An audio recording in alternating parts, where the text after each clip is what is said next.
आशा करता हूं आप लोग अच्छे होंगे, सुखी होंगे, स्वस्थ होंगे, जीवन का आनंद ले रहे होंगे। जब जैसी व्यवस्था हो वैसा ही करिए। जही विधि रखिए राम, तही विधि रहिए। और जैसी बहे बयार वैसी पीठ कीजिए। दक्षिण पश्चिमी मॉनसून की खोज करने के बाद हमारे वेस्टर्न ट्रेडर्स जो इंडिया से फॉरेन ट्रेड करते थे वो भी वही किए। मॉनसून के समय में ही अपने नाव को भारत की ओर लेकर चलते थे ताकि इजीली पहुंचा जा सके कम मेहनत में।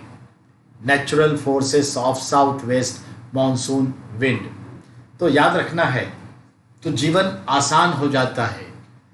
जो हमारे बश में नहीं, टक्कर लेने से जीवन मुश्किल में पड़ जाता है। पर कोशिश करनी चाहिए, पर पॉजिटिविटी के साथ। धन्यवाद। चलिए शुरुआत करते हैं पॉलिटी का सवाल।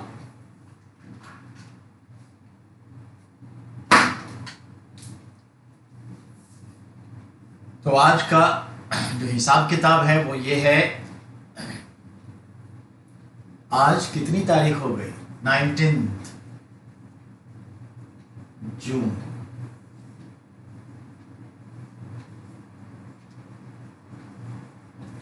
GS foundation class.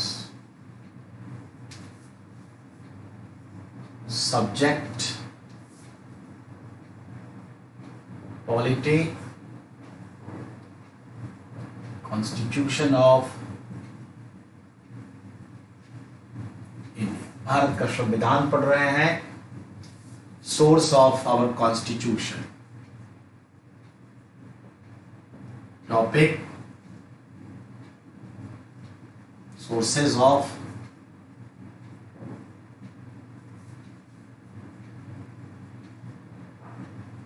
Our constitution, ये आप पढ़ रहे हैं।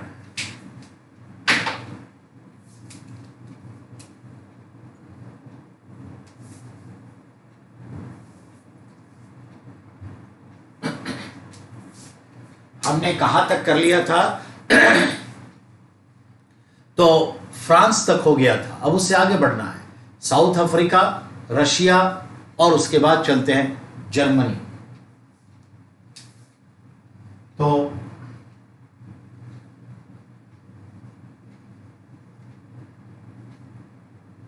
अच्छा, आपको जो लिखाया था उसके अकॉर्डिंग चलिए। फ्रांस तक आ गए थे तो जर्मनी में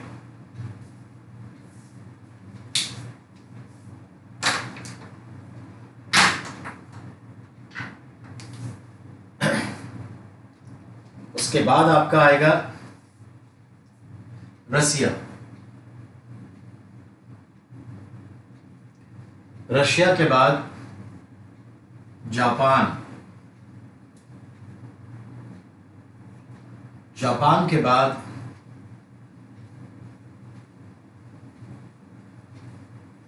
न्यूजीलैंड। उसके बाद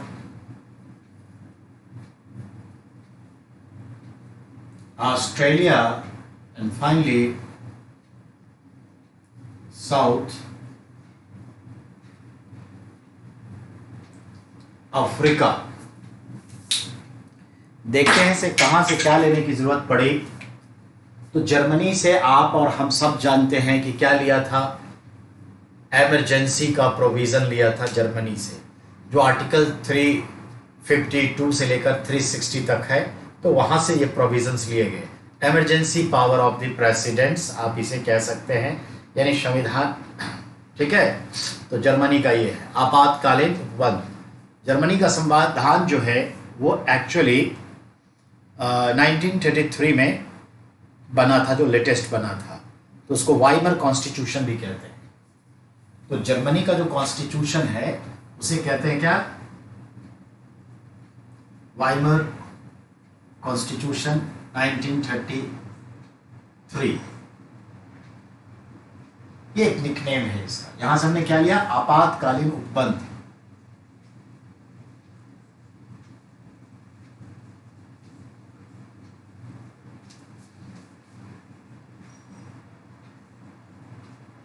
यानी इमरजेंसी प्रोविजंस। तो हमने इमरजेंसी प्रोविजंस लिया, ये ध्यान रखना है। अब ये इमरजेंसी प्रोविजंस जो है वो कौन सा है? तो हम कहते हैं इसे पार्ट 18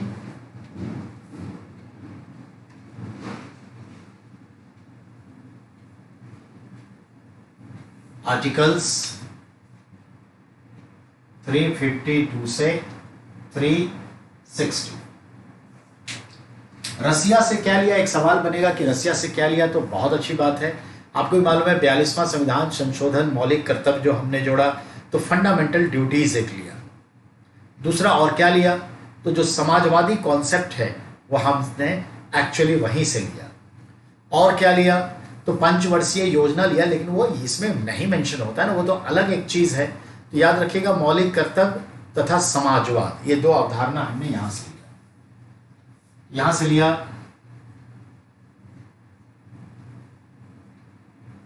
मूल कर्तव्य की अवधारणा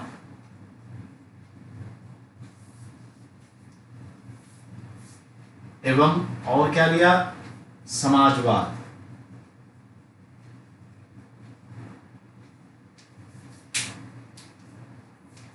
यानी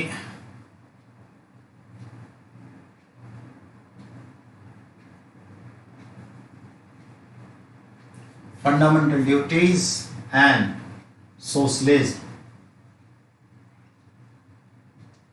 ये दो चीजें हमने यहां से। अब अगला पॉइंट बनता है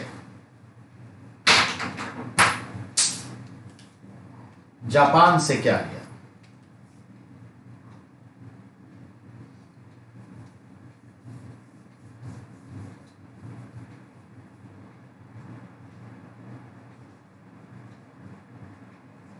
जापान से ध्यान देंगे तो एक होता है, जैसे इंग्लैंड से हमने लिया रूल ऑफ लॉ, कानून का शासन, तो यहां पे लिया क्या? कानून द्वारा स्थापित प्रक्रिया को अपनाना।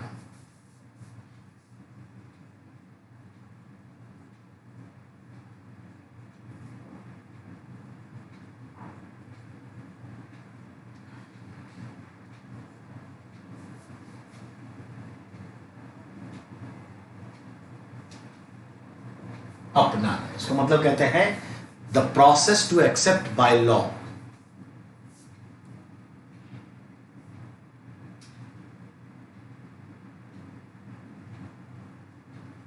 एक्सेप्ट द प्रोसेस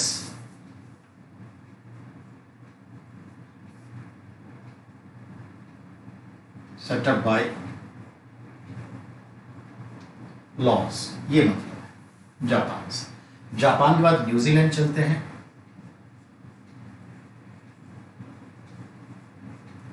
यहां से क्या है? तो सुनते हैं ना वयस्क मताधिकार, तो फ्रेंचाइज मतलब होता है मत का अधिकार, और वयस्क मतलब एडल्ट, एडल्ट फ्रेंचाइजी।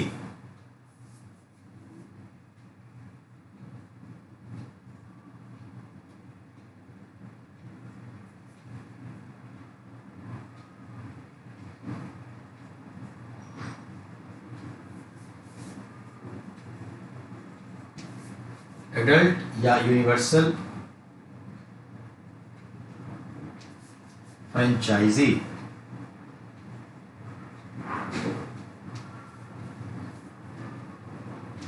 ये याद रखना। न्यूजीलैंड से और कुछ लिया तो नहीं, यही चीज है। अब सवाल है न्यूजीलैंड बाद ऑस्ट्रेलिया,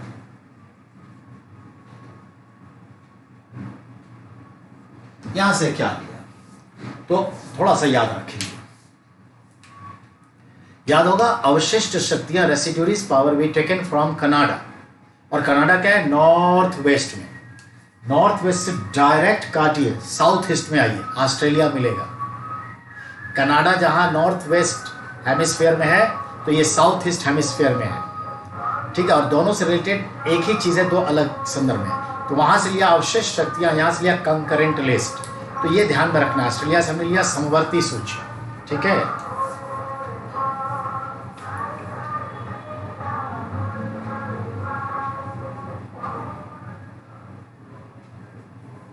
जिसे हम कहते हैं कॉन्करेंट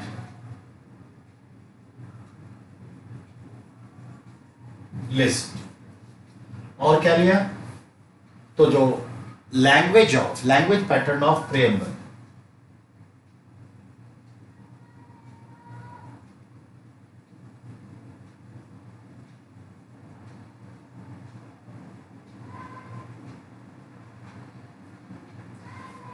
तो समवर्ती सूची लिया, लैंग्वेज पैटर्न प्रेएम्बल का मतलब यह हुआ क्या? प्रस्तावना की भाषा का प्रारूप,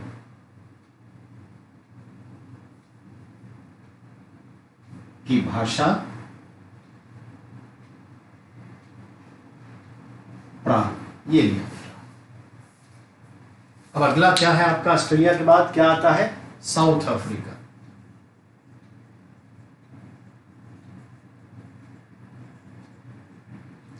अब साउथ अफ्रीका से क्या लिया?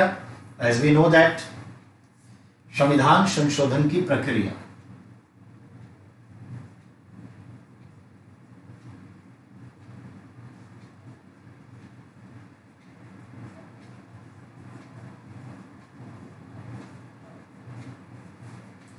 इसको कैसे समझेंगे?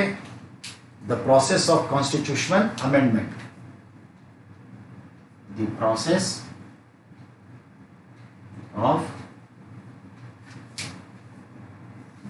of amendment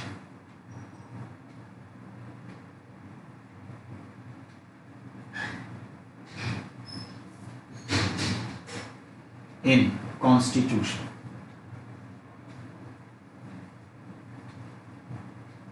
ठीक है, ये तो हुआ। लेकिन अगर इसको हम थोड़ा विशेष में देखें तो जानना चाहिए विशेष में। कैसे जानना चाहिए? जर्मनी से लिया तो क्या लिया? पार्ट 18 लिया, आर्टिकल 352 से 360।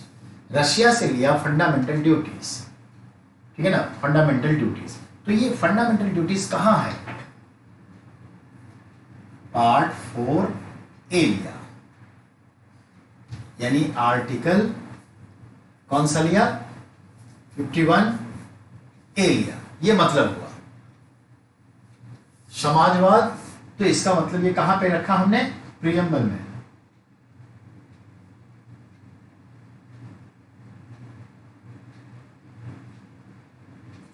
हमने इसे प्रियम्बल में रख दिया। जापान से लिया, उसका नहीं। न्यूजीलैंड से लिया वयस्क मताधिकार। ये कौन सा है जिससे हम मतदान करते हैं? नहीं, 326। तो यानी ये जो हमने आर्टिकल लिया एडल्ट फ्रेंचाइजी या यूनिवर्सल फ्रेंचाइजी, उसका मतलब हुआ 326।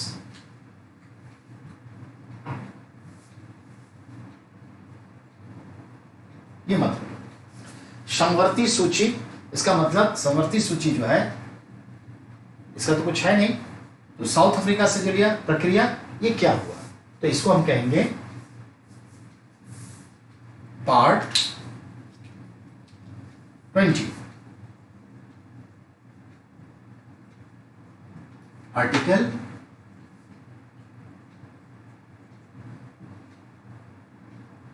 368 ये लिया हमने, ठीक है। इसको ध्यान में रखेंगे। और अमेरिका से जो सब लिया तो पता ही है, पार्ट 4 लिया, ये सब चीजें। तो यहां तक ये प्रोसेस फिनिश्ड हो गया। जरा इसको ओके करिए। समझाने की जरूरत है? मेरा ख्याल है नहीं है, फिर भी क्योंकि प्रोसेस जो मैंने कहा कि किस तरह से लिखा जाएगा वो कल बात कर लिए।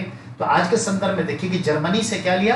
आपातकालीन उपबंध, इमरजेंसी प्रोविजन, जो 352 से 360 है, पार्ट 18 में है। 352 national emergency, 355 aware to a state, rule the state according to constitution, otherwise 356 state emergency will be enforced. 356 enforcement of 356 state emergency known as president rule. 360 financial emergency जो आज तक नहीं लगा है, लगभग वैसे इनडायरेक्टली अभी चल ही रहा है नोटबंदी से। तो ये रशिया मूल कर्तव्य की अवधारणा यानी the concept of fundamental duties we taken from समाजवाद। सबसे अच्छा समाजवाद सोशलिज्म वही डेवलप हुआ, तो उसके कॉन्सेप्ट को लिया, थ्योरी को लिया, ठीक है। प्रैक्टिकली उतना नहीं यूज करते लेकिन थ्योरी लिया है, अब जो प्रियम्बल में रखा गया है। जापान से क्या लिया, कानून द्वारा स्थापित प्रक्रिया को अपनाना यानी accept the process set up by law. इसका अर्थ समझिए बेटा, इसका अर्थ बहुत सिंपल है। हमारे देश में कानून का शासन है और कानून बनाने की एक प्रॉपर मेथड, प्रक्रिया, प्रोसेस है। बाय वे अगर कोई भी फैसला लेना है, सपोज अभी चीन के सामान को प्रतिबंधित करना है, तो कोई भी फैसला लेना है तो बोल देने से नहीं होगा कि मेरा वचन ही मेरा शासन है। उसके लिए हमें बाय लॉ, प्रॉपर इंस्टीट्यूशंस के थ्रू, प्रॉपर सिस्टम, एक प्रॉपर चैनल का इस्तेमाल करते हुए हम किसी चीज को लॉ का रूप देंगे और लॉ के साथ ही हम उसे हटाएंगे या अपनाएंगे। That is the process to make a law to avail anythings. ये है, ये जापान से लिया। Australia and New Zealand adult franchises, जरा गौर फरमाएंगे, यह बहुत इंपॉर्टेंट है। न्यूजीलैंड जो है दुनिया का पहला देश है जिसने स्त्री और पुरुष के संदर्भ में वयस्क मताधिकार, एडल्ट फ्रेंचाइजीज, यूनिवर्सल फ्रेंचाइजीज दिया। कहने का मतलब जो भी वयस्क है वो मतदान करेगा न्यूजीलैंड में, ऑटोमेटिकली मेल फीमेल दोनों आ गए। ऐसा उसने 1893 में किया, यानी world first country who given women to cast vote. विश्व का पहला देश जिसने महिलाओं को मतदान का अधिकार दिया, न्यूजीलैंड 1893 में दिया। यह खूब अच्छा क्वेश्चन है, आएगा। यही काम ब्रिटेन ने 1918 में किया, महिलाओं को मतदान का अधिकार दिया। The same work done by USA in 1920, 1920 में। ब्राजील में लगभग 1923 के आसपास मिला, पर कोई इशू नहीं है। हमें अमेरिका को देखना है, हमें इंग्लैंड को देखना है, और न्यूजीलैंड एज ए फर्स्ट है तो वहां देखना है। और इंडिया ने कब दिया? एज कॉन्स्टिट्यूशन इंप्लीमेंटेड 26 जनवरी 1950 को। बिल्कुल सही। पाकिस्तान ने भी ऐसा ही दिया 56 में, 23 मार्च 1956। तो अब बचता क्या है? दो और। As a first gulf country who given the women to cast vote, it is Kuwait. Kuwait ने 2005 में ये राइट दिया। तो as a first gulf country, पहला खाड़ी देश कौन सा जो महिलाओं का मतदान का अधिकार दिया? तो बोलेंगे Kuwait 2005। And the latest one gulf country Saudi Arab 2016-17। तो सऊदी अरब ने तो बहुत सारी चीजों में जो फीमेल से रिलेटेड प्रोहिबिशन था उसको खोलता चला गया है। ड्राइविंग कर सकती है, कहीं अकेले जा सकती हैं, हज कर सकती हैं अकेले बिजनेस कर सकती हैं, कार चला सकती हैं, बिजनेस वुमेन बन सकती हैं, और भी बहुत कुछ चीज़ है। तो ये सब विमेन के लिए किया गया है। कुल मिला के बाद कि मतदान का भी अधिकार दिया है, और चुनाव भी छोटे मोटे अब लड़ सकती हैं। तो ये भी चीज़ है। तो चलिए बात समझ में आ गई। New Zealand clear. आगे आइए, ऑस्ट्रेलिया समवर्ती सूची यानी कि कंकरेंट लिस्ट और लैंग्वेज पैटर्न ऑफ प्रीएम्बल, प्रस्तावना की भाषा का प्रारूप। हमारी भाषा क्या है बेटा प्रस्तावना की? We the people of India. The same patterns in Australia's preamble, we the people of Australia. ठीक है, हम ऑस्ट्रेलिया के लोग, हम भारत के लोग। ये पैटर्न जो है, तरीका हमने वहां से लिया, अच्छा लगा, तो ये मतलब है। ठीक है, तो फ्रेमिंग कहां से ली? अमेरिका से। लैंग्वेज पैटर्न कहां से लिया? ऑस्ट्रेलिया से। अब आ गया, अब अगला क्या है आपका? South Africa. साउथ अफ्रीका से हमने लिया how to amendment in our constitution. संविधान में अगर कुछ बदलाव करना है, जिसे आप संशोधन कहते हैं, यानी आप इसे अमेंडमेंट कहते हैं, वो प्रोसेस हमने साउथ अफ्रीका से लिया। एक्चुअली हमारे कॉन्स्टिट्यूशन जब लिख करके हर चीज तैयार कर दिया गया और इम्प्लीमेंट कर दिया 26 जनवरी 1950 फुल एंड फाइनली, तो उसके बाद जो कुछ भी बदलाव हुआ, चाहे 1951 में ही हो गया हो या अभी अभी 2020 के जनवरी में हुआ है, कोई भी बदलाव, अब ये बदलाव का मतलब समझिए, कोई भी शब्द निकाला गया हो या कोई शब्द डाला गया हो या कोई शब्द निकाल के उसकी जगह पे उसे डाला गया हो, ठीक है, ये तमाम जो चीजें हैं, कुछ जोड़ना, कुछ हटाना या सिर्फ हटाना या सिर्फ जोड़ना, इन सब बदलावों को क्या कहा जाता है? अमेंडमेंट। तो हमारे देश में अमेंडमेंट जो है संविधान में 3 तरीके से हो सकते हैं, और यह क्वेश्चन खूब आता है कि संविधान में कितने प्रकार से संशोधन किया जा सकता है। वहां पे 1 2 3 4 4 होगा, तो 3 पे लगा लीजिएगा। संविधान संशोधन की शक्ति किसे प्राप्त है? द पार्लियामेंट ओनली, केवल संसद को, यानी केंद्र को, राज्यों को नहीं। तो एक ऐसा संशोधन होता है जिसको कहते हैं आप सामान्य बहुमत से, 3 प्रकार बताए ना। One is called the with simple majority of present member of house of Lok Sabha and Rajya Sabha, ठीक है, और सिंपल मेजोरिटी मतलब 50% प्लस। दूसरा जो आपका है absolute majority of the present member of both of house of representatives, house of Rajya Sabha. तो इन दोनों के उपस्थित सदस्यों के 2/3 बहुमत से, 2/3 2/3 मेजोरिटी को एब्सोल्यूट मेजोरिटी कहते हैं, ठीक है, समझ में आई बात? तो ये चीजें। और तीसरा स्पेशल मेजोरिटी, विशेष बहुमत से, वो क्या? तो इसको 2 लेवल पे देखेंगे। In centre, in parliament, 2/3 majority of present member must be passed, and then from the states must be 50% state assembly passed it with simple majority. तो absolute majority of the parliament, both of house, plus 50% states assemblies, simple majority, then it will be implemented. जैसे राष्ट्रपति, उपराष्ट्रपति की चुनाव की प्रक्रिया, संविधान में संशोधन की प्रक्रिया, मूल अधिकार की बात हो, इमरजेंसी पावर की बात हो, एंड सो ऑन, ये सब चीजें हैं। भारत में फिलहाल कितने राज्य हैं बेटा? 28,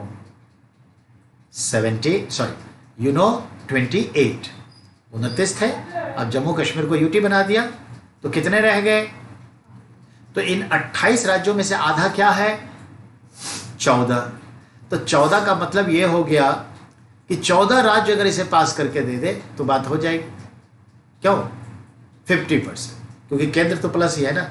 यहां 50% प्लस स्टेट नहीं कहा गया है, 50% स्टेट। अगर 29 राज्य होते तो 15 राज्य की बात हो, तो ये ध्यान रखिए, ठीक है। तो ये आपका टॉपिक खत्म हुआ। अब हम अगले टॉपिक में चलेंगे, और अगला टॉपिक हमारा क्या होना चाहिए? A special feature of constitution of India.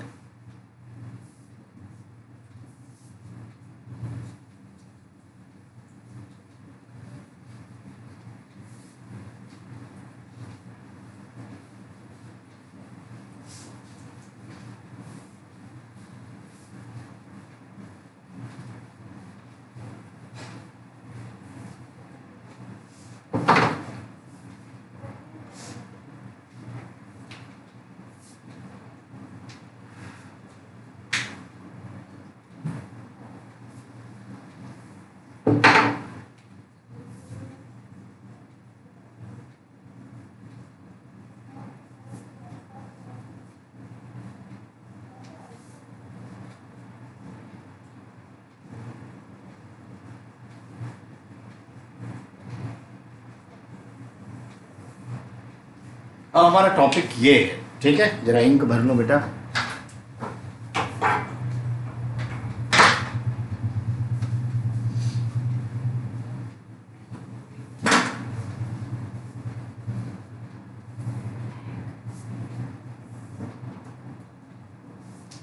तो हम अपने संविधान के विशेष लक्षणों को समझेंगे।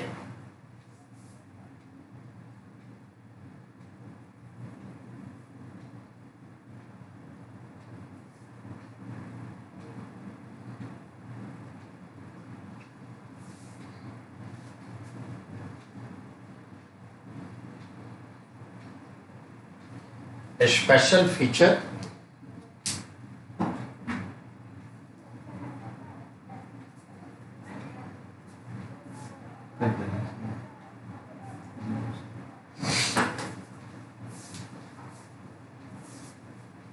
तो स्पेशल फीचर है, स्पेशल फीचर है। अब स्पेशल फीचर क्या क्या है? ये बन में आया ना आपका, देखिए बहुत सारे हैं बेटा। ये विश्व का सबसे बड़ा लिखित संविधान है, वर्ल्ड लार्जेस्ट रिटेन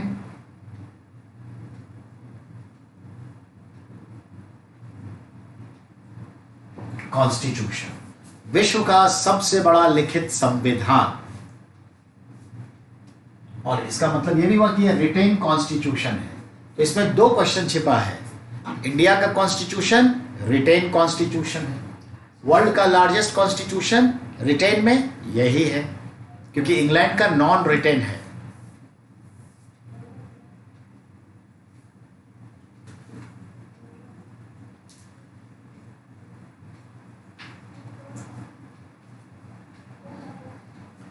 बेटा जो संविधान समय के साथ धीरे धीरे अपने एक्सपीरियंस की वजह से जैसी जैसी समस्याएं आई वैसे वैसे उसने नए नए कानून बनाते गए, इस तरह से सैकड़ों हजारों सालों में उसके पूरे पूरे कानून सिस्टम डेवलप हो गया। That's called the non written constitution, example England. और भारत में देखिए, जब हमने अपने देश के शासन के लिए संविधान बनाया तो eight already present number of countries have their own constitution. We taken the best things, whatever suitability for India, we adopted it. तो source of constitution में देखा कि हमने कितने देशों से क्या क्या लिया, 1935 के कॉन्स्टिट्यूशन से क्या लिया, इंग्लैंड से क्या क्या लिया। तो ध्यान रखिएगा, भारत ने सबसे ज्यादा किसी देश से लिया तो वो इंग्लैंड से, भारत ने सबसे ज्यादा किसी कॉन्स्टिट्यूशन से लिया तो वो 1935 कॉन्स्टिट्यूशन ऑफ इंडिया से लिया। ये ध्यान में रखिएगा। Point clear? चलिए, समझ में आ गई बात? तो ये ध्यान रखिए। अब मैंने क्या कहा कि हमारे जो संविधान है उसका विशेष लक्षण क्या है? तो वर्ल्ड लार्जेस्ट है, रिटेन भी कॉन्स्टिट्यूशन है, रिटेन में भी लार्जेस्ट है, इंग्लैंड नॉन रिटेन है। अब और क्या हमारे, तो हमारे पास क्या है? Everything in detail.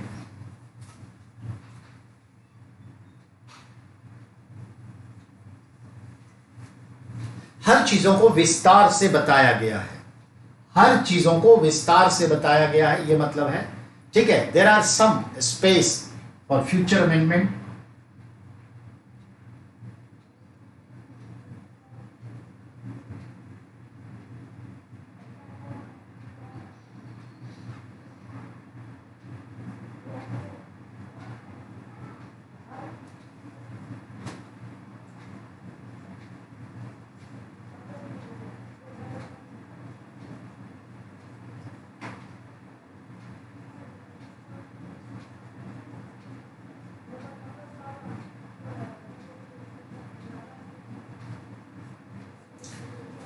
भविष्य में बेटा अगर संशोधन होता है तो उसको कहाँ रखा जाए, तो हर जगह थोड़े थोड़े स्पेस डाले गए हैं। भाई कोई भी इसमें अगर कोई चेंजेस है तो यहाँ लिख दिया जाएगा।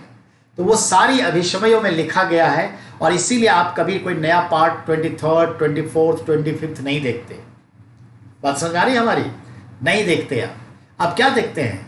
Part 4A, part 9A, part 9B, यही ना देखते हैं?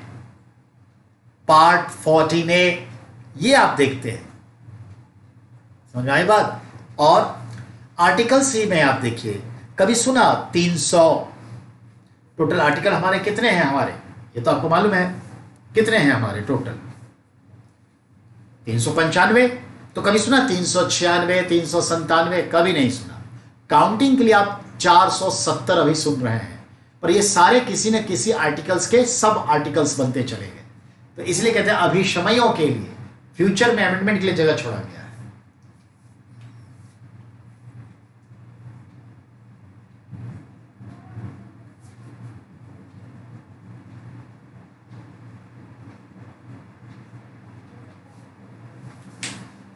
फ्लेक्सिबल है हमारा संविधान। फ्लेक्सिबल का मतलब क्या है? लचीला है।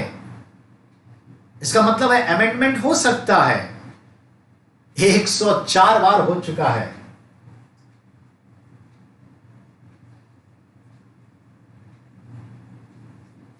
एक 104 बार भारत के संविधान में बदलाव हो चुका है। कोशिश हमने 124 बार किया, उनमें से 104 सफल रहा। इसीलिए अमेंडमेंट बिल नंबर 124 तक आप देखते हैं, जबकि अमेंडेंट कहेंगे तो 104 तक देखेंगे। तो देखा, फ्लेक्सिबल है बेटा। और क्या है तो हमारे संविधान में?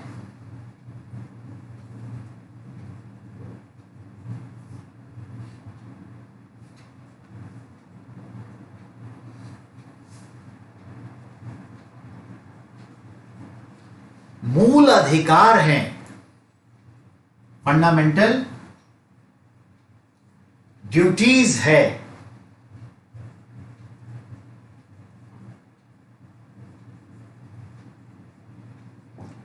इमरजेंसी पावर है, इमरजेंसी पावर है।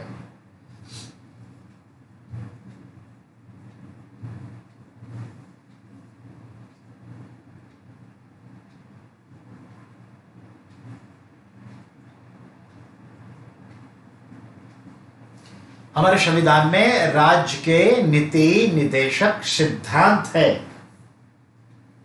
ठीक है ना?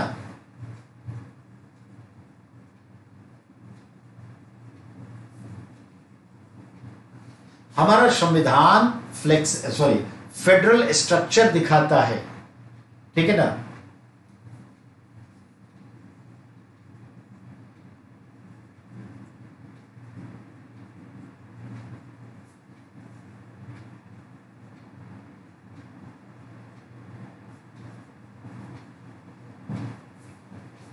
हमारे संविधान के अनुसार हमने जो लिया है parliamentary ruling system, parliamentary democracy लिया है।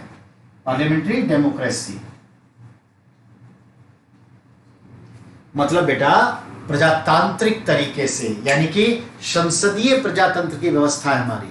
पार्लियामेंट्री डेमोक्रेसी है, संसदीय प्रणाली है, अध्यक्षीय नहीं, ठीक है? इंडिपेंडेंट सुप्रीम कोर्ट है।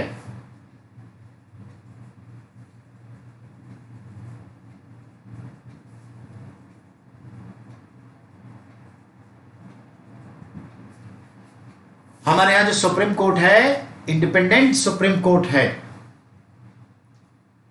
नहीं, ये सब क्या है हमारे संविधान का? ये सब हमारे संविधान का एक स्पेशल फीचर है। और भी है, शक्तियों का बंटवारा बहुत क्लियर कट है, रेसिड्यूरीज पावर किसके पक्ष में है, और ढेर सारी चीजें बेटा, तो समझना है।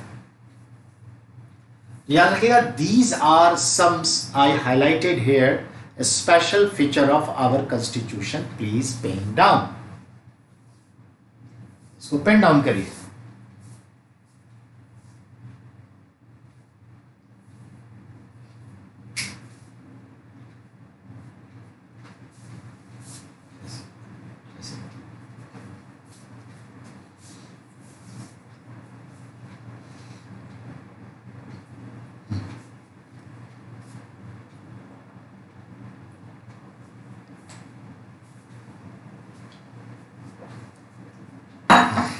ठीक है बेटा? So these are some special feature of our constitution. Apart from this, there are more features.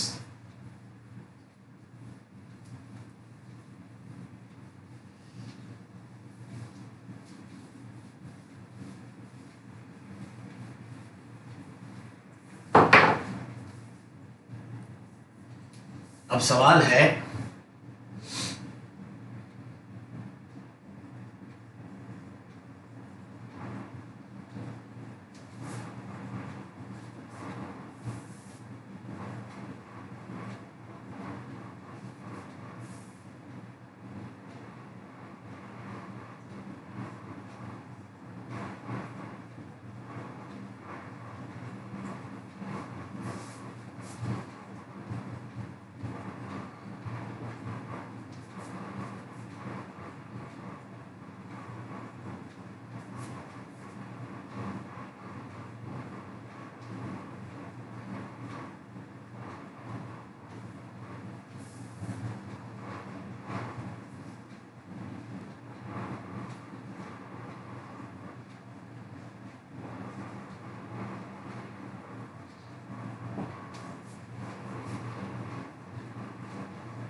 बेटा अब जो मैंने ये 4 लाइन लिखे हैं इसको समझिए।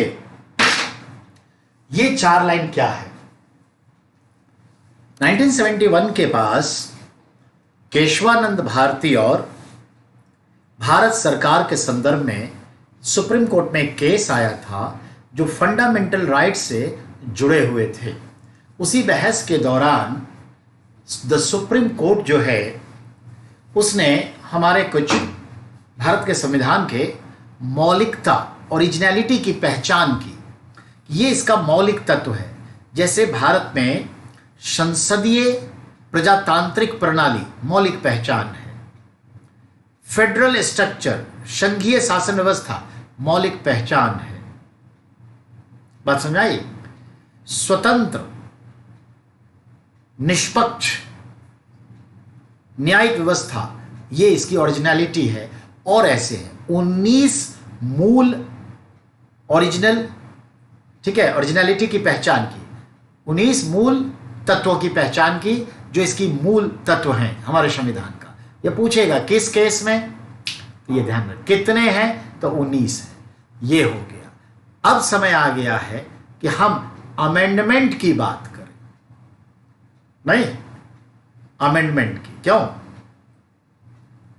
तो अमेंडमेंट की बात करें या पहले प्रियम्बल की बात कर लेते? तो एक काम करते हैं, पहले प्रियम्बल की बात कर लेते हैं। प्रियम्बल खत्म करने के बाद शेड्यूल की बात करेंगे। शेड्यूल हो जाएगा तो आर्टिकल्स को इंट्रोड्यूस करेंगे और आर्टिकल्स फिनिश करके बाद बेटा अमेंडमेंट कर लेंगे एंड देन ऑर्गेनाइजेशन में चलेंगे। तो now it's start to amendment, sorry preamble.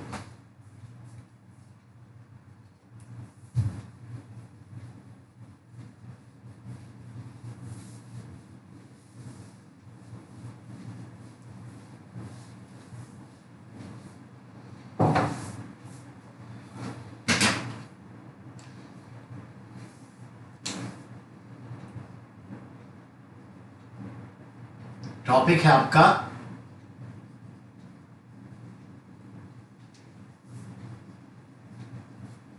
The preamble यानी प्रस्तावना। ठीक है, अब हम लोग प्रस्तावना के बारे में जानेंगे। तो प्रस्तावना देखते हैं। ठीक है,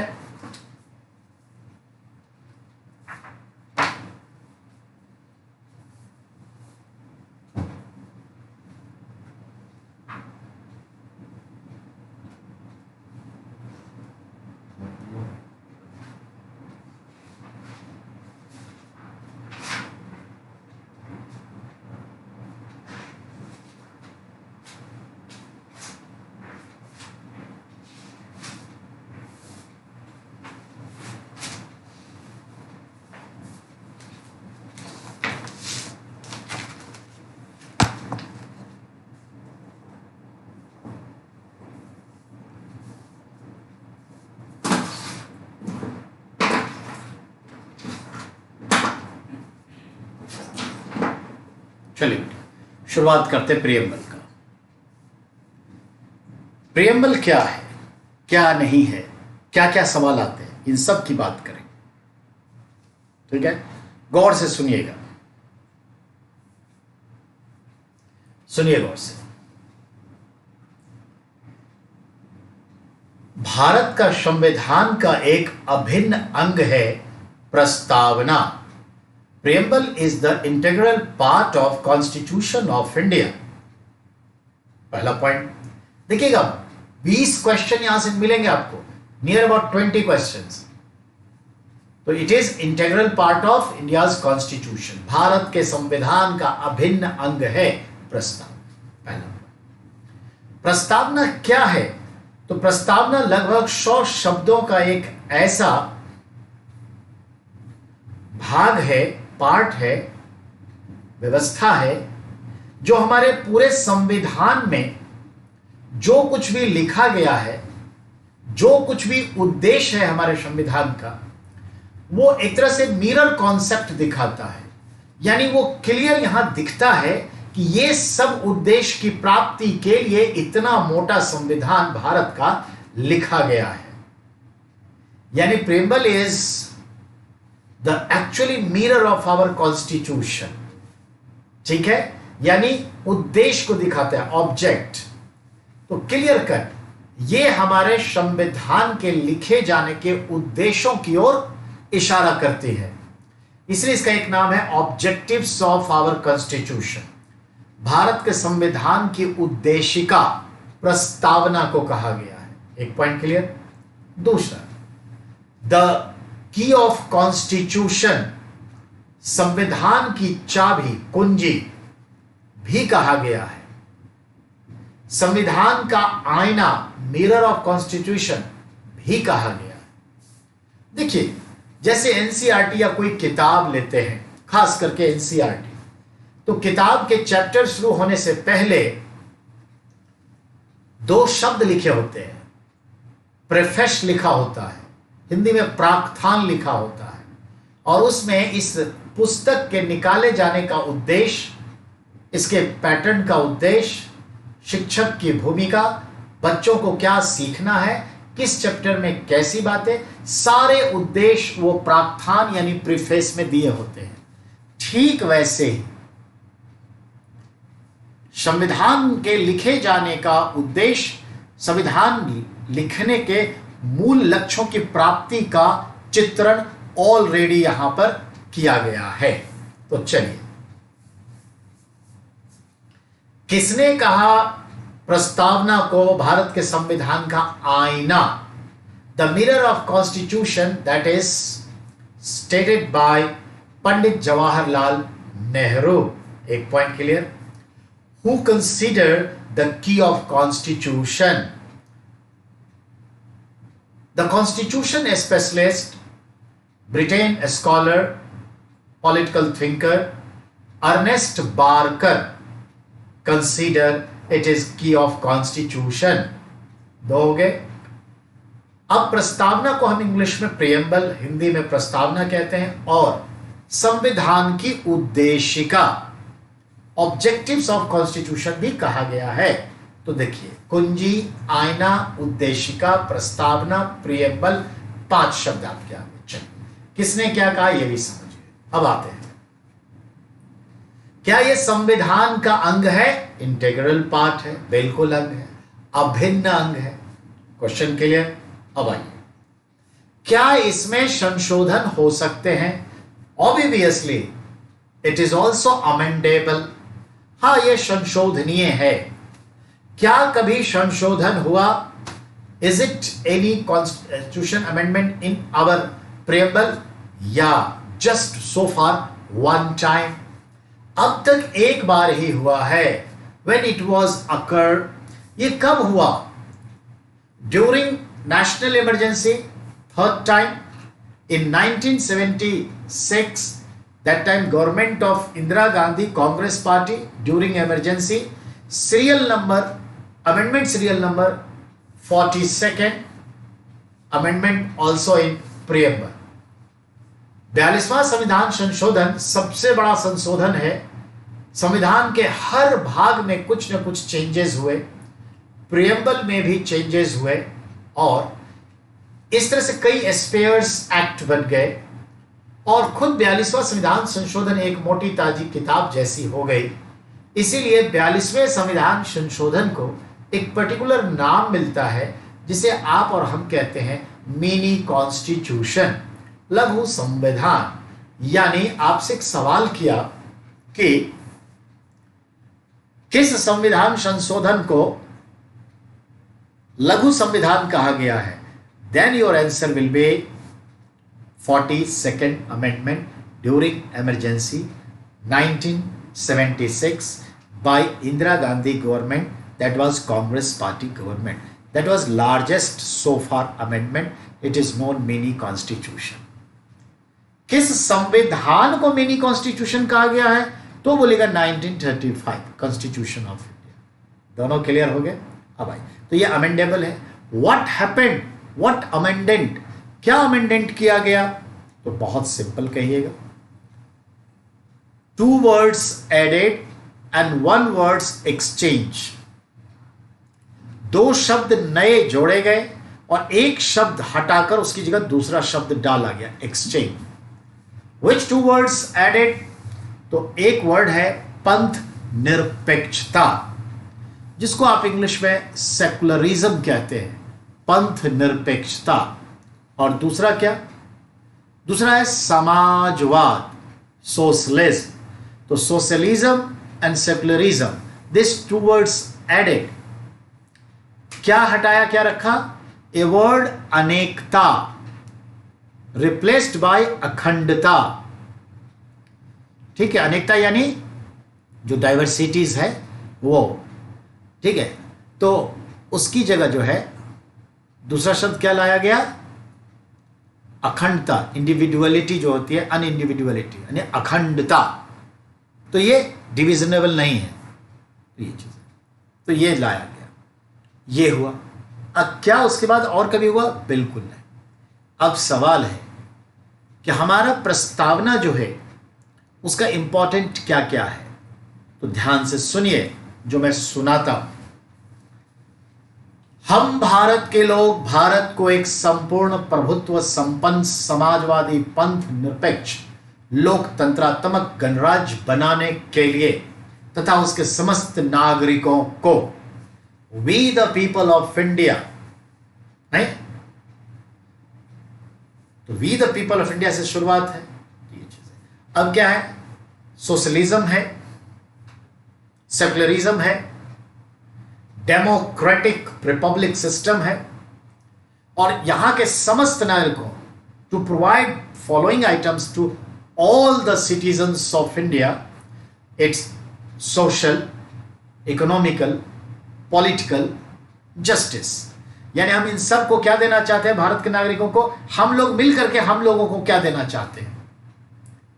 social justice, economic justice, political justice. तो हमें कितने प्रकार के जस्टिस मिले हैं? 3। सामाजिक न्याय, आर्थिक न्याय, राजनीतिक न्याय। तो न्याय कितने प्रकार का दिया गया है? That will the question. 3 प्रकार की, सोशल, इकोनॉमिकल, पॉलिटिकल। तो सोशल, इकोनॉमिकल, पॉलिटिकल, तो आप इसको कैसे करेंगे? नहीं, SEP, SEP justice, social, economical, political justice. ठीक है, अब आइए, विचार, अभिव्यक्ति, विश्वास, धर्म और उपासना की स्वतंत्रता। विचार, अभिव्यक्ति, विश्वास, धर्म और उपासना की स्वतंत्रता। आपको फ्रीडम कितने तरह का मिला? एक बार फरमाइए, how many types of you getting freedom according to your preamble? 5 types of freedom. कर लो दुनिया मुट्ठी में, दैट इज द फ्रीडम। ये बंद कर दिया तो क्या हो गया? Freedom less. ओपन कर दीजिए, फील फ्रीडम। तो कितने फ्रीडम है? 5। ऐसे दिमाग में रखिए, ठीक है। वो 5 फ्रीडम कौन कौन सा है?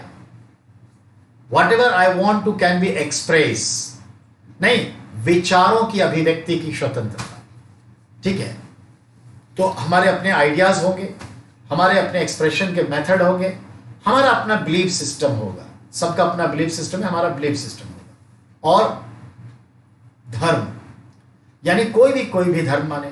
उपासना यानी पे टू होमेज, डिफरेंट मेथड, कोई जुलूस निकाले, कोई भक्त करे, कोई मौन रहे, कोई गाना गाए, कोई धूप दीप दिखाए, सबका अपना अपना तरीका है। तो ये 5 तरह की स्वतंत्रता हमें मिलती है, ठीक है। और जिसको जो धर्म मानना है वो धर्म माने। अब आइए, प्रतिष्ठा और अवसर की समता प्राप्त करने की तथा उन सब में व्यक्ति की गरिमा, यानी क्या है बेटा? अब देखा आपने, प्रतिष्ठा और अवसर की समता। कितने प्रकार की समानता आपको मिलती है? यानी आपको ऑनर मिले, प्रतिष्ठा मिले, और दूसरा के अवसर की समानता, यानी equal opportunity and equal honour. तो ये हमें मिलना है, ये भी कह रहा है। इसके अलावे और क्या कह रहा है? तो याद रखिएगा, तथा उन सब में व्यक्ति की गरिमा। उन सब में व्यक्ति की गरिमा का क्या मतलब है? The human honours dignity with dignity. तो ये चीज है। राष्ट्र की एकता और अखंडता सुनिश्चित करने वाली बंधुता बढ़ाने के लिए दृढ़ संकल्प होकर अपनी संविधान सभा में, यानी राष्ट्र की एकता भी बनाए रखनी है, राष्ट्र में भाईचारा भी बनाए रखनी है। बंधुता यानी भाईचारा, ये चीज है। तो आपने देखा 3 शब्दों पर आप ध्यान दीजिए। स्वतंत्रता आया, अवसर की समानता और प्रतिष्ठा की समानता आया, तो देखा फ्रीडम मिला, फ्रेटर्निटी, इक्वालिटी भी मिली।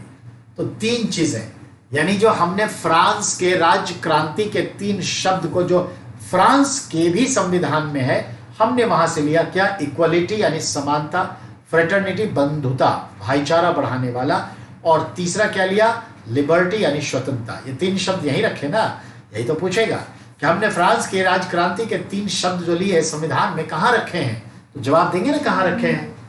एक प्रेम्बल। तो ये चीज है, तो याद रखिएगा बेटा, 3 तरह की आपको क्या मिल रहे थे? जस्टिस। कितने तरह का आपको फ्रीडम मिला? 5 तरह का। समानता कितनी मिली? 2 तरह की। That is important. अब आइए, फिर आगे लिखता है, राष्ट्र की एकता और अखंडता सुनिश्चित करने वाली बंधुता बढ़ाने के लिए दृढ़ संकल्प होकर अपनी इस संविधान सभा में with firm determination in this constitution assembly today, और टुडे के बाद क्या लिखा है?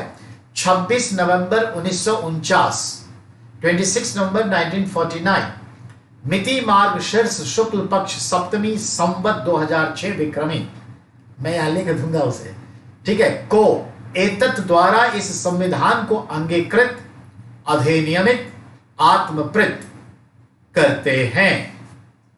यानी इस संविधान सभा में आज हम लोग उपस्थित होकर के, वी द पीपल उपस्थित होकर के, इस संविधान को आज 26 नवंबर 1949 विक्रमी संवत में, जो आ जाता है मिति मार्गशीर्ष शुक्ल पक्ष सप्तमी विक्रमी 2006 को, इस संविधान को अंगीकृत, एडॉप्टिंग, अधिनियत, इन्फोर्समेंट यानी इनैक्टेड, और आत्मकृत, इम्पोज इन आवर हार्ट, अपने दिल में आत्मकृत करते हैं, इंश्योर बसाते हैं। तो ये आपका 97 वर्ड्स का प्रियम्बल है, जिसका ये मतलब है। 20 क्वेश्चन का मालिक है। अब देखिए 4-5 क्वेश्चन और।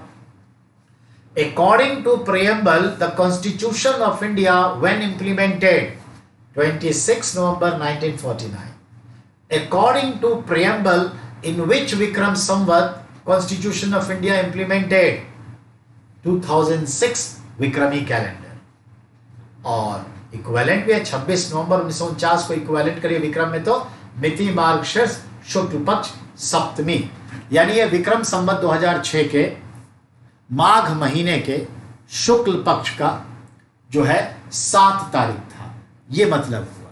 ठीक है, इसको मैं कोट कर देता हूं, जरा समझ लीजिएगा। तो बेटा हमारा जो संविधान है, according to preamble,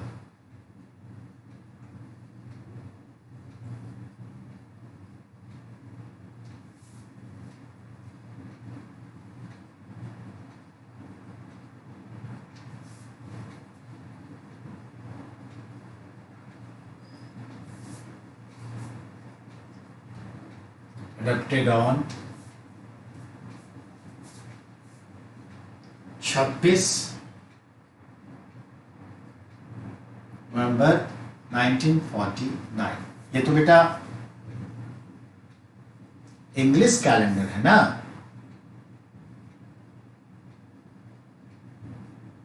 Christian calendar के अकॉर्डिंग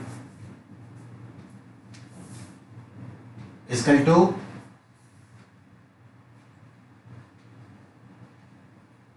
मिति मार्गशीर्ष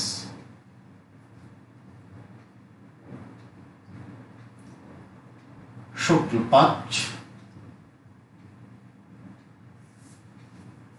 सप्तमी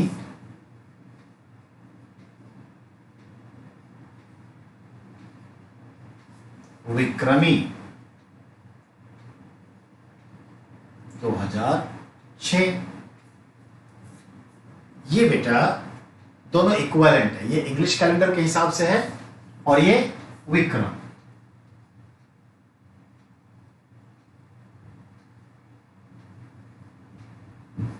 विक्रम कैलेंडर कहेंगे इसको कैसे समझे, तो समझाता हूं। देखिए इंग्लिश कैलेंडर के अकॉर्डिंग कैलेंडर कौन सा वर्ष का था? विक्रम के अकॉर्डिंग कैलेंडर क्या था? विक्रमी 2006। ये कौन सा महीना था? नवंबर। हमारा कौन सा महीना था? माघ महीना। ठीक है। अब सवाल है तारीख कौन सी थी इनकी? 26। हमारी तारीख कौन सी थी? 7, सप्तमी यानी 7। ठीक है, तो ये हो गया। अब है जब हम विक्रम कैलेंडर देखते हैं तो इसमें शुक्ल पक्ष और कृष्ण पक्ष आता है। तो देखा जाए और ठीक है, तो कृष्ण पक्ष और ये होता है। तो एक्चुअली क्या होता है बेटा, 1 से लेके 15 तक और 30 तक ये है कृष्ण पक्ष और यह शुक्ल पक्ष। तो चांद बढ़ता है, इंक्रीजिंग मून,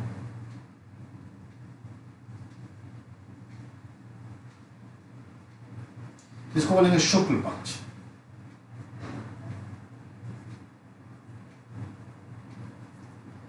यह है डिक्रीजिंग मून,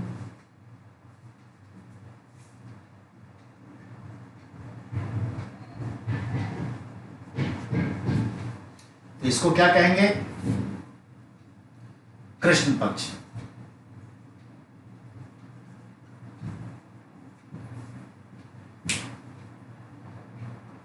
तो बेटा 1 तारीख है, ये 15 तारीख है, ये 30 तारीख है। तो 7 तारीख कहां आना चाहिए? यही ना। तो शुक्ल पक्ष, देखिए शुक्ल पक्ष 7 तारीख ये आ गया और 16 से 30 कृष्ण पक्ष हुआ। और माघ मतलब क्या होता है? महीना। ये माघ का महीना है। शीर्ष मतलब क्या हुआ? असेंडिंग। तो ये असेंडिंग है। शीर्ष मतलब क्या होता है? असेंडिंग।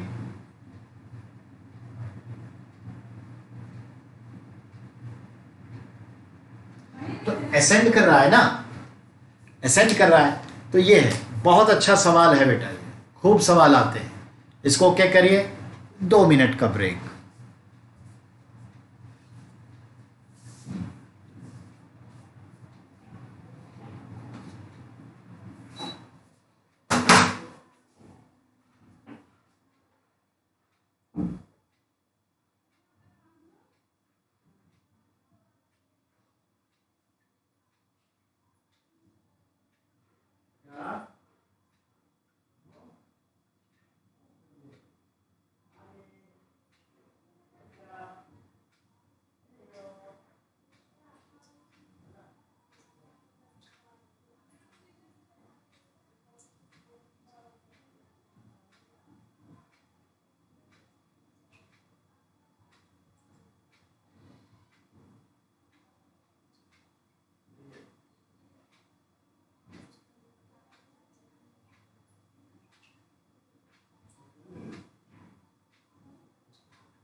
ओके, नाउ जरा आपने देखा बेटा, तो अकॉर्डिंग टू प्रियम्बल ये है 26 नवंबर 1949 को हमने अडॉप्ट किया अपने कॉन्स्टिट्यूशन को, और बताया था नॉट फुल्ली पार्टली, आंशिक रूप से। तो इंग्लिश कैलेंडर के अकॉर्डिंग ये हुआ और विक्रम कैलेंडर के अकॉर्डिंग ये हुआ। विक्रम कैलेंडर कौन सा था? 2006। ठीक है, मिति मार्गशीर्ष शुक्ल पक्ष सप्तमी विक्रमी, जिसका अर्थ हुआ मिति से कोई मतलब नहीं, माघ का महीना है, शीर्ष यानी असेंडिंग ऑर्डर था, तारीखें बढ़ रही थी, चांद बढ़ रहा था, शुक्ल पक्ष। जब चांद बढ़ता है तो रोशनी बढ़ती है तो उसको शुक्ल पक्ष कहते हैं, और जब चांद घटता है तो रोशनी घटती है रात में तो उसको इंक्रीजिंग डिक्रीजिंग ऑर्डर में देखें तो कृष्ण पक्ष कहते हैं। तारीख 7 थी, ये चीज है। चलिए, क्योंकि विक्रम कैलेंडर के अकॉर्डिंग 16-17 तारीख नहीं होती एक्चुअली, 1 से 15 और फिर 1 से 15 ऐसे होता है। ठीक है, उससे आगे नहीं होता तारीख, जो हकीकत है। पर हम आपको समझाने के लिए 1 से 15 और फिर 1 से 16 से 30 दिखाए, लेकिन एक्चुअली 15 के बाद फिर 1 से लेकर के कृष्ण पक्ष का फिर 1 से 15, तो 15-15 की तारीख चलती है। चलिए, यहां तक तो समझ गए बेटा, इसको मिटा देते हैं। अब आपको जो एक भ्रांति है उसको दूर करने के लिए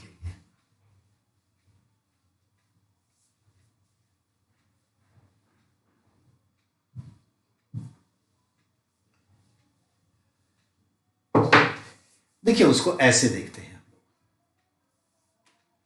ठीक है, 1949 प्लस 57 कर दीजिए, ठीक है ना, तो कितना हो जाएगा? देखिए 2006 हो जाएगा। आंसर आया?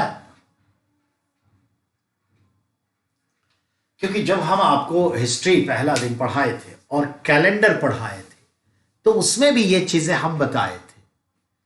एक्चुअली विक्रम कैलेंडर 57 बीसी में शुरुआत हुई और इंग्लिश कैलेंडर 1 एडी से माना जाता है, और इंग्लिश कैलेंडर फिलहाल जो चल रहा है, ठीक है ना, उसके हिसाब से देखें तो 2020 चल रहा है, और 2020 में अगर 57 डाल दें, फिलहाल देखिए 2020 इंग्लिश कैलेंडर प्लस 57 डाल दीजिए, क्या निकल के आएगा बेटा?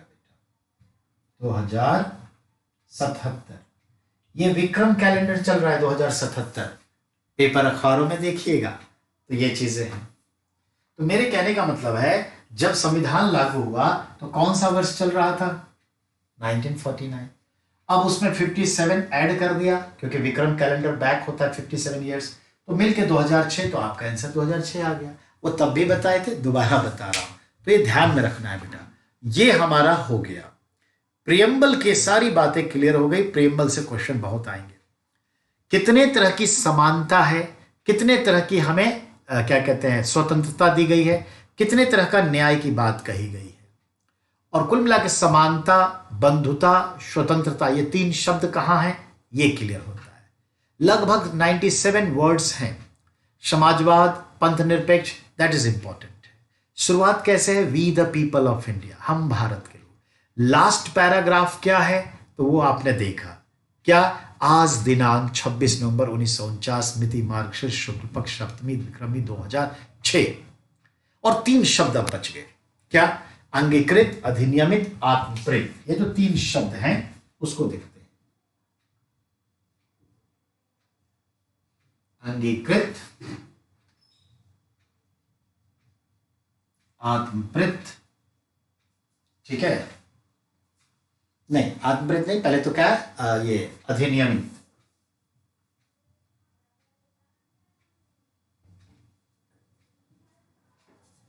अधिनियमित और एवं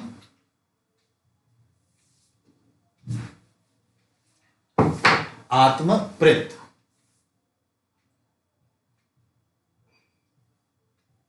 ये 3 शब्द इंग्लिश में क्या होगा? तो ध्यान में रखिएगा, ये 3 शब्द का जो संसार है,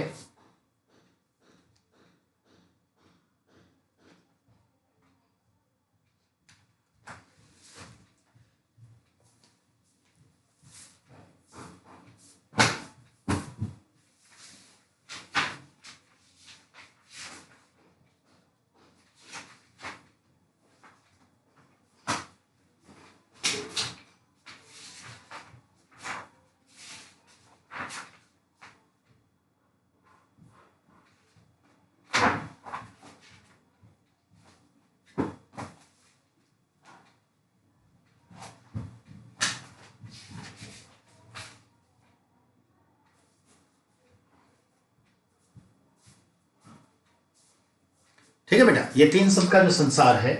अंगीकृत मतलब क्या होता है? इनैक्ट करना। अधिनियमित मतलब इनैक्ट करना।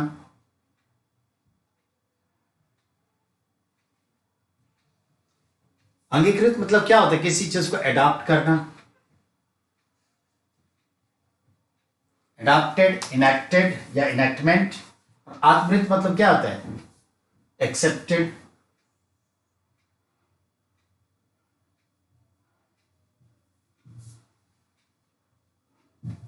दिल में बसाना, आत्मा को बसाना, आत्मृत यानी प्यार से अपनाना। ठीक है ना, तो ये एक्सेप्ट करना। तो ये जो तीन शब्द हैं ये ध्यान में रखिएगा। कुल मिलाकर के प्रियम्बल फिनिश। प्रियम्बल के बाद हम बात करते हैं अब शेड्यूल की। ठीक है, चलिए शेड्यूल पे बात करते हैं। बिठा दो इसे।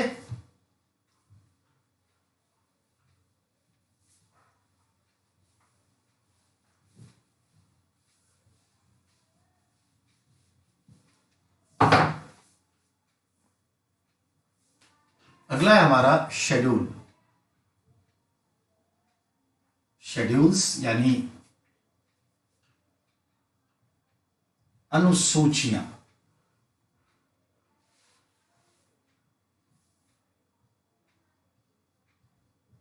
मूलतः 8 थे। समय के साथ वर्तमान में 12 है।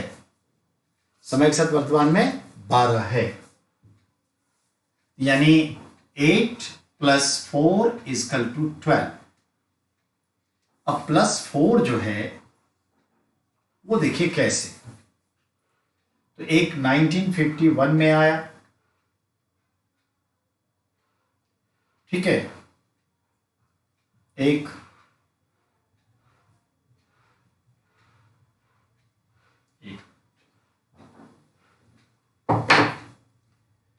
जो 9th था वो 1951 में आया, जो 10th है 1985 में आ गया, जो 11th है 1993 में आया, जो 12th है 1993 में आ गया। ठीक है ना। इस तरह से देखा जाए तो ये कब आया, तो इसको हम दिखा देते हैं। 24 अप्रैल को आया। ये कब आया? 1 जून को आया। ये देखिए, कुल मिलाकर के जो बात हुई ये देखिए इस तरह से 12 हो गए। ठीक है, तो मूल में कितने थे? 8। टोटल हो गए कितने? 12। कब कब हुए? तो 1993, यानी 1993। इसका मतलब कितने साल हो गए, जरा गौर फरमाइए। यानी 6 साल ये देख लेते हैं हम, 7 साल और 20 साल, 27 सालों से कोई भी शेड्यूल नहीं बढ़ा है। ये माइंड मेकअप करिए। Last 27 years no schedules. ठीक है, ये ध्यान में रखना है। चलिए अब हम बात करते हैं बेटा शेड्यूल के बारे में। शेड्यूल क्या है, तो ध्यान में रखना है। शेड्यूल का संदर्भ हमारा ये है कि जो चीजें हम आर्टिकल्स में नहीं रख सके या रखें तो डिटेल नहीं कर सकें, तो उन चीजों को हम अलग से थोड़ा डिफाइन किए, डिटेल किए और उसके लिए एक शेड्यूल बनाए। तो शेड्यूल भी है। ठीक है ना, ये ध्यान में रखिएगा। तो इस शेड्यूल को देखते हैं, 12 शेड्यूल को कौन कौन से इंपॉर्टेंट है। लेकिन चूंकि 12 ही है और लगभग सारे इंपॉर्टेंट ही हैं, तो हमें यहां मेंशन कर लेना उचित होगा, मेंशन करना चाहिए। तो इन शेड्यूल के लिए देखते हैं। देखिए, तीसरे शेड्यूल से लेके आगे बच्चों को याद रहता है। 1st, 2nd में थोड़ी सी गड़बड़ होती है, 5, 6 के आसपास थोड़ी गड़बड़ होती है, उसके बाद कोई गड़बड़ नहीं होता। तो शेड्यूल के संदर्भ में बात करते हैं, एक टेबल बना लेते हैं।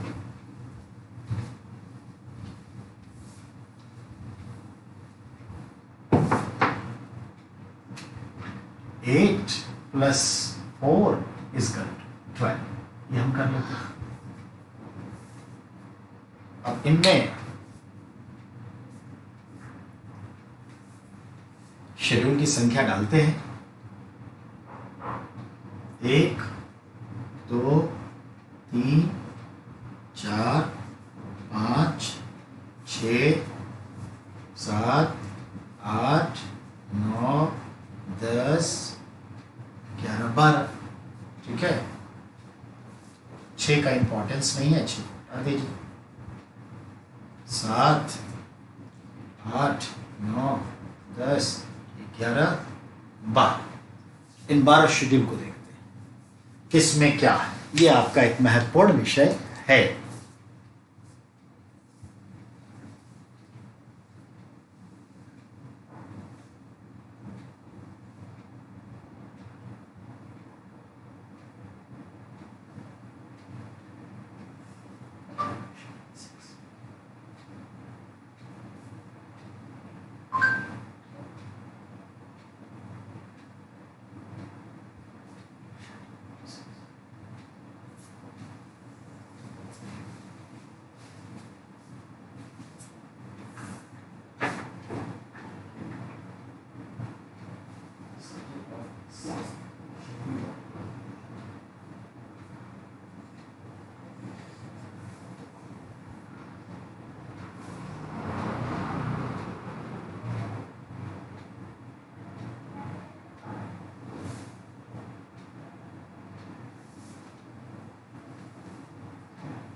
चलिए बेटा शुरुआत करें।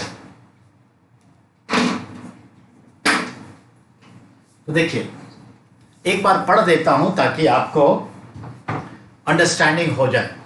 शेड्यूल 1 कहता है राज्य का विषय है और तथा संघ राज्य के विषय में, यानी स्टेट एंड यूनियन टेरिटरी जो कहते हैं संघ राज्य। तो जितने भी भारत के स्टेट्स हैं और जो यूनियन टेरिटरीज हैं उसके विषय में जानकारी देता है। यानी कि द स्टेट यहाँ इंडिया भी मतलब है और उसके जो जितने स्टेट्स हैं उसके भी बारे में बात करता है। तो union of India and other states and union territories define it. अब 2 क्या कहता है? तो 2 में कहा गया है कि there are some special provisions in that regards of the presidents, vice presidents, राज्यपाल, लोकसभा अध्यक्ष, विधानसभा अध्यक्ष, ठीक है, उपाध्यक्ष, इन सब के बारे में, सुप्रीम कोर्ट, हाई कोर्ट के बारे में कहा गया। Even attorney general of India, comptroller general of India. तो ये चीज 3 में क्या है? शपथ पत्र का प्रारूप, शपथ या प्रतिज्ञान के प्रारूप। क्या मतलब है?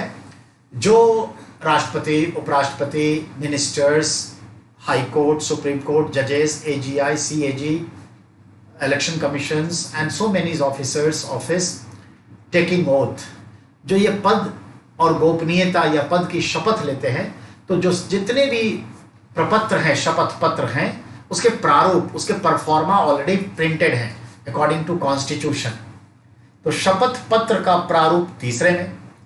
दूसरे में मैंने क्या कहा? राष्ट्रपति, उपराष्ट्रपति, राज्यपाल, स्पीकर, विधानसभा, लोकसभा, इसके अलावे विधान परिषद, फिर कैग, ठीक है, इन सब के बारे में कुछ विशेष प्रावधान है। 3 हो गया, पहला आपको बता ही दिया था, तो फर्स्ट, सेकंड, थर्ड आपका क्लियर हो गया। 4th क्या कहता है? तो राज्यसभा में स्थानों का आवंटन, allocation of seats in Rajya Sabha.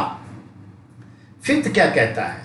तो अनुसूचित क्षेत्रों, अनुसूचित जनजाति क्षेत्रों का प्रशासन और नियंत्रण के बारे में उपबंध, the provisions to control the administrations of in scheduled tribes, ठीक है, scheduled tribes area and scheduled area. 6th क्या कहता है? तो specially the tribal areas administration in Assam, Meghalaya, Tripura and Mizoram कहता है, ठीक है ना, ये याद रखिएगा। फिर आपका 7th आता है। 7th क्या है? Allocation of subjects between union and states. इसी में आते हैं आपके union list, state list, concurrent list and residuary power. 8th schedule क्या कहता है? The constitutional status given to some language come under 8th schedule, यानी संवैधानिक भाषा का प्रावधान। And you know that in the beginning, in the originality of constitution, there were only 12 language. Later on 15, then 18, today's 22. आज 22 भारत की भाषाओं को संवैधानिकता प्रदान किया जा चुका है. That is called constitutional status language. So this is related to be the constitutional language status. That is the 8th schedule. 9th schedule 1951 में ऐड किया गया और उस ऐड के तहत जो है क्या जोड़ा गया, तो दैट इज इंपॉर्टेंट. तो जोड़ा गया कि जो 9th शेड्यूल में जो भी सब्जेक्ट्स डाल दिया गया है उस सब्जेक्ट्स को 9th शेड्यूल से हटाने का, कोई भी शेड्यूल में डालने का जो राइट है वो पार्लियामेंट को है. इसमें कुछ भी हो, चाहे वो कॉन्स्टिट्यूशन के अगेंस्ट ही क्यों नहीं जा रहा हो सकता है उसे टेम्पररी बेसिस पे डाला गया हो, भविष्य में सांसद इसे हटा देंगे संसद. इन पर कोई प्रश्न नहीं करेगा सुप्रीम कोर्ट, कोर्ट नहीं करेगा, यानी it is unhearable in the court. But in 1992 के केस में यह कह दिया गया कि दो subjects imposed in 9th schedule before 1992, it is unhearable in the court. But if after that it could be hearable in the court, तो अब क्या है, इसकी कुछ चीजें जो 1992 के बाद डाली गई हैं उनकी सुनवाई का हक है. अभी मैं आपको बताऊं, रामविलास पासवान, अभी सुप्रीम कोर्ट ने कहा था कि reservation is not fundamentalism, fundamental rights, यह कहा है. एक विशेष प्रावधान है, विशेषता हटाई जा सकती है और यह कोई फंडामेंटल राइट्स नहीं है. इस पे अपने अपने वोट बैंक को मजबूत करने के ख्याल से रामविलास पासवान चूंकि दलित हैं, आरक्षण की नीति से ही आए हैं, तो स्वाभाविक सी बात है वो इसको लेंगे. और इस तरह से देखा जाए तो रामविलास पासवान जो हमारे माननीय मंत्री महोदय हैं, उन्होंने क्लियर कहा कि नहीं नहीं, सुप्रीम कोर्ट ऐसा कहती है, उससे बेहतर यही है कि रिजर्वेशन के प्रोविजंस को शेड्यूल 9th में डाल दिया जाए ताकि ये कोर्ट के कोई चक्कर ही न रहे. कोर्ट उस पर कुछ कह ही नहीं सकता है. कोर्ट सुनवाई करेगा अगर वो पिटिशन जाएगा तो, क्योंकि हियरेबल इन द कोर्ट हो जाएगा, क्योंकि दो subjects added in 9th schedule after 1992 it is hearable in the court. ये चीज है. 10th schedule through 52nd amendment in 1985 during Rajiv Gandhi government added, and that is related to anti-defection law, दल बदल कानून to stop floor transferring. ये चीज है. फिर अगला आइए 11th schedule through 73rd amendment that's related to Panchayati Raj system. Finally it become 11th schedule on 24th April 1993 as the President of India assigned and sealing on this bill. And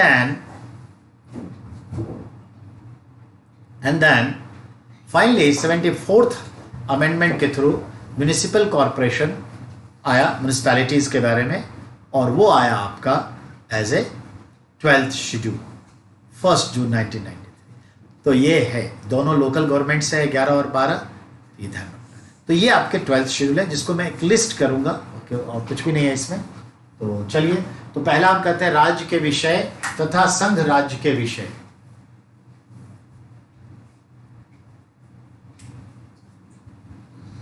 ठीक है.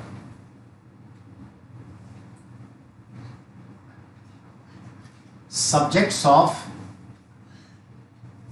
union and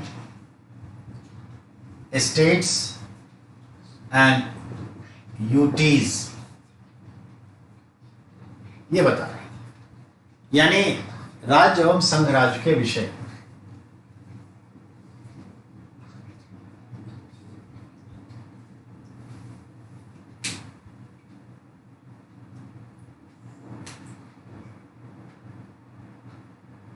राज्य एवं संघ राज्य. दूसरे में क्या होगा, तो जैसे कहा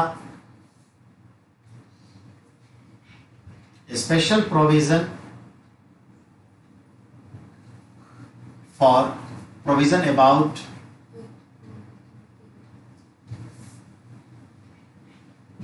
President,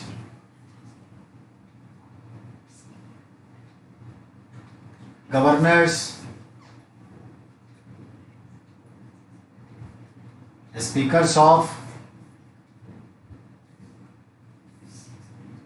लोक सभा, विधानसभा, CAG, CAG and so many. तीसरा कहता है शपथ पत्र का, नहीं, इसको कहेंगे शपथ या प्रतिज्ञान का प्रारूप।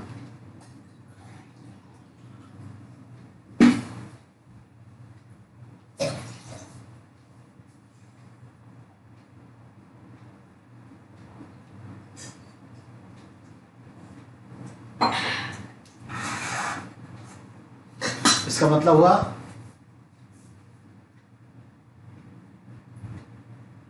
Pro forma of oath letters.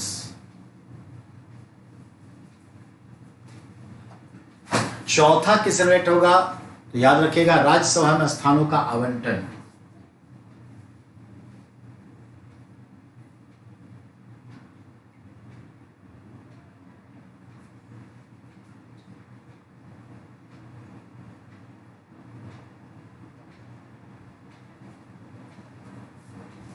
Allocation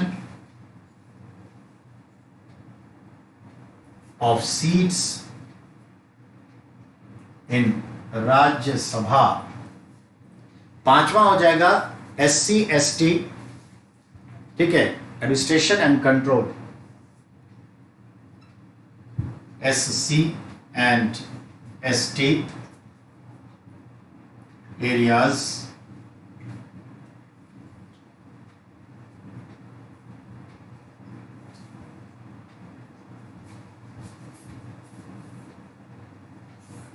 by president of India.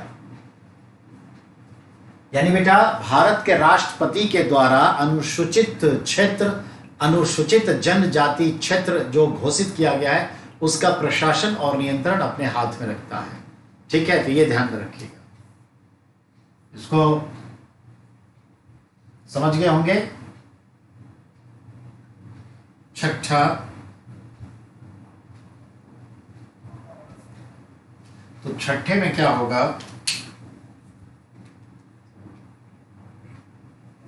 SC and ST area administration and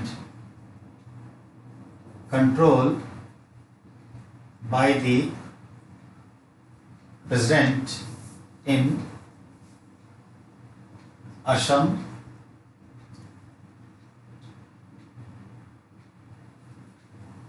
Meghalaya, Tripura, Mizoram. सातवां क्या होता है,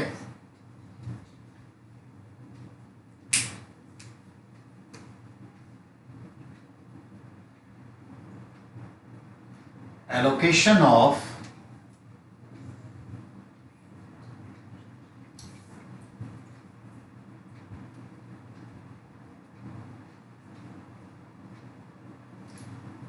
legislative subjects between union and states।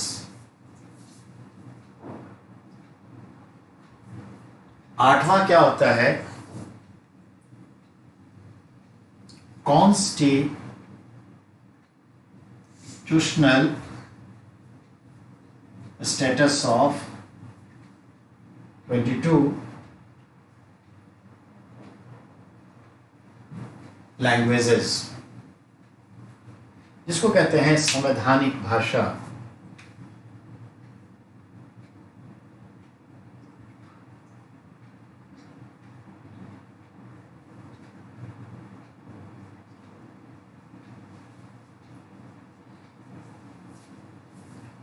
ठीक है, नौवां कहेंगे अनहियरेबल in the court.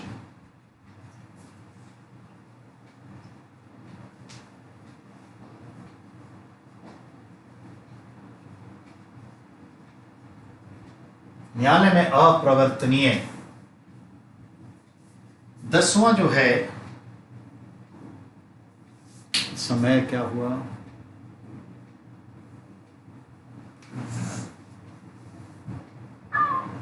फर्स्ट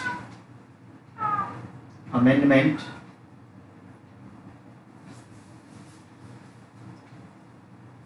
1951। बेटा चाह के भी आगे नहीं बढ़ पाएंगे, पर कोई बात नहीं, फिर आगे पढ़ेंगे, ठीक है। जल्दीबाजी का काम शैतान का है। किस्सा तो सुना ही दिया है, बस रिटेन वर्क है, तो नेक्स्ट क्लास में मंडे को रिटेन वर्क करेंगे, ठीक है। तब तक के लिए आप सभी को बहुत बहुत धन्यवाद। हम लोग फिर मंडे को मिलते हैं। Thank you very much. Okay.